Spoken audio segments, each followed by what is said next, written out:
والصلاۃ والسلام علی رسولہ الکریم۔ الحمدللہ آج 25ویں پارے کی تلاوت اور سماعت مکمل ہوئی ہے۔ دعا ہے کہ اللہ کریم ہم سب کی تلاوت اور سماعت کو قبول فرمائے، اور اگر کوئی بشری طور پر کمزوری رہ گئی ہے، کوئی کمی کوتاہی رہ گئی ہے، اللہ تعالیٰ اپنے فضل و کرم سے معاف فرمائے۔ آج کے پارے کے اندر 5 حصے ہیں۔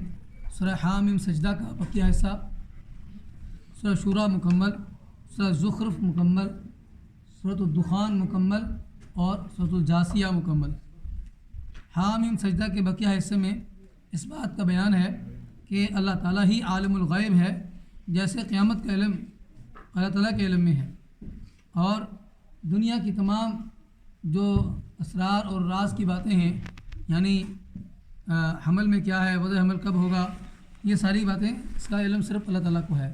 اور یہ بات ارشاد فرمائے گی کہ سنریہم آیاتنا فی الآفاق وفی انفسہم، ہم ان کو نشانیاں دکھا رہے ہیں ان کے اپنے اندر، اپنے آفاق میں، یعنی اپنے انفس کے اندر اور آفاق میں یہ نشانیاں بکھری ہوئی ہیں اللہ تعالیٰ کی، کہ جہاں پہ یہ انسان دیکھتا ہے اور اللہ تعالیٰ کی ذات کے اوپر یقین رکھ سکتا ہے اگر اس کے اوپر غور و فکر کرے تو۔ سورہ شورا کے اندر ہم نے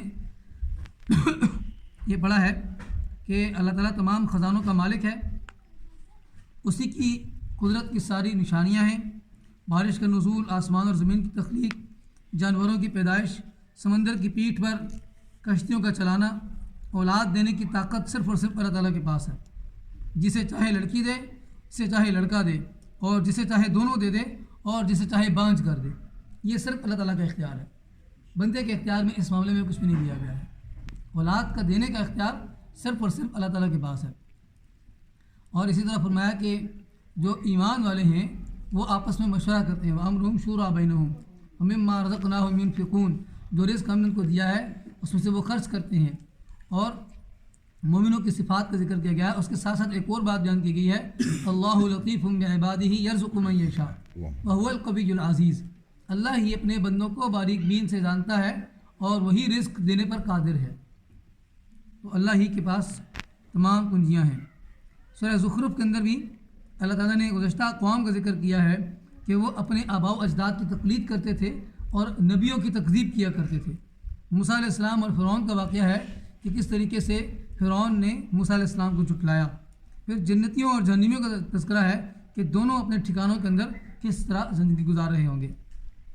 سورہ دخان کے اندر اللہ تعالیٰ نے قرآن مجید کے نزول کا تذکرہ کیا ہے، حامیم والکتاب المبین انا انزلناہ قرآنا عربیا لعلکم تعقلون، ہم نے اس قرآن کو عربی زبان میں نازل کیا ہے۔ پھر شب قدر کا تذکرہ ہے کہ اس میں تمام مضبوط امور کا فیصلہ ہوتا ہے۔ فیہا یفرق انا انزلناہ فی لیلۃ مبارکۃ انا کنا منذرین، ہم نے اس قرآن کو نازل کیا ہے ایک برکت والی رات کے اندر۔ یہ برکت والی رات اب آج شروع ہو رہی ہے، جس طرح کہ اللہ کے نبی صلی اللہ علیہ وسلم ارشاد فرمایا کہ رمضان کی آخری عشرے کی طاق راتوں کے اندر تم شب قدر کو تلاش کرو۔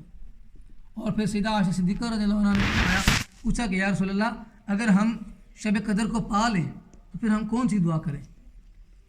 سیدہ عائشہ صدیقہ نے جب یہ سوال کیا تو اللہ کے نبی صلی اللہ علیہ وسلم نے ارشاد فرمایا کہ جب تم شب قدر کو پا لو، تمہیں احساس ہو کہ یہ رات شب قدر کی رات ہے، قدر والی رات ہے، تو تم دعا مانگو، اللہم انک عفو تحب العفو فاعف عنی، یہ دعا مانگا کرو، اللہم انک عفو تحب العفو فاعف عنی۔ تو شب قدر کا تذکرہ۔ پھر اہل مکہ کی ہٹ دھرمی ہے کہ نبوت کی نشانی دیکھنے کے باوجود اپنے کفر پر اڑے رہے۔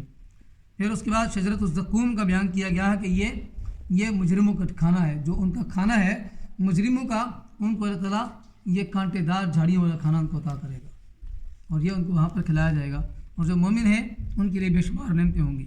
سورہ جاثیہ کے اندر بھی اللہ تعالیٰ کی نشانیوں کا تذکرہ ہے، جس میں آسمان و زمین، انسان، جانور، رات اور دن کا آنا جانا، بارش کا برسانا، ہواؤں کا، یہ سارے کا سارا اللہ تعالیٰ کی قدرت کاملہ کی نشانی ہے۔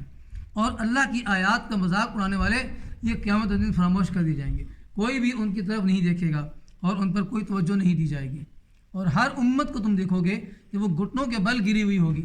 وَتَرَىٰ كُلَّ أُمَّةٍ جَاثِيَةً كُلُّ أُمَّةٍ تُدْعَىٰ إِلَىٰ كِتَابِهَا، ہر امت جو ہے وہ اپنے نامہ اعمال کے ساتھ لائی جائے گی، اور پھر وہاں پر ان کو بتایا جائے گا کہ تم نے بحیثیت امت کیا کام کیا ہے۔ اس لیے ہم جب یہاں بیٹھتے ہیں تو ہم اکیلے نہیں بیٹھنے چاہیے، ہمیں بلکہ ہمیں امت کی حیثیت سے امت کا تصور لے کے بیٹھنا چاہیے کہ ہم سب مل کر ایک امت بن رہے ہیں.